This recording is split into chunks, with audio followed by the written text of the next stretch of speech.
ঢাকা বিশ্ববিদ্যালয় কেন্দ্রীয় ছাত্র সংসদ ডাকসু এবং হল সংসদ নির্বাচনের প্রচারণার শেষ দিন আজ। বিশ্ববিদ্যালয় কর্তৃপক্ষের নির্দেশনা অনুযায়ী রবিবার রাত 10টা পর্যন্ত চলবে প্রার্থীদের শেষ মুহূর্তের প্রচার কার্যক্রম। এই নির্বাচনকে ঘিরে ক্যাম্পাসে ছাত্র রাজনীতির নতুন এক দিগন্তের সূচনা হবে বলে মনে করছেন অনেকে।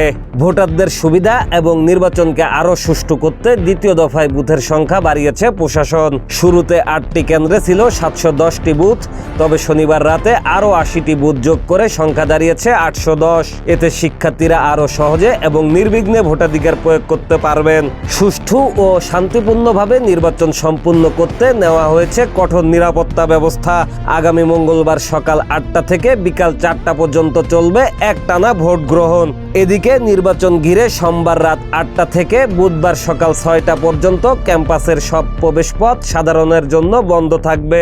এই সময় শুধুমাত্র বৈধ পরিচয়পত্রধারী শিক্ষার্থী, শিক্ষক, কর্মকর্তা, কর্মচারী ও তাদের পরিবারের সদস্যরা প্রবেশ করতে পারবেন। এছাড়া যে কোনো ধরনের অপপ্রচার রোধে ইতোমধ্যেই কয়েকটি সোশ্যাল মিডিয়া পেজের বিরুদ্ধে ব্যবস্থা নিয়েছে বিশ্ববিদ্যালয় কর্তৃপক্ষ। একই সঙ্গে শিক্ষার্থীদের সঠিক তথ্য জানতে ঢাকা বিশ্ববিদ্যালয়ের অফিসিয়াল ফেসবুক পেজ ও ওয়েবসাইট অনুসরণ করার আহ্বান জানানো হয়েছে।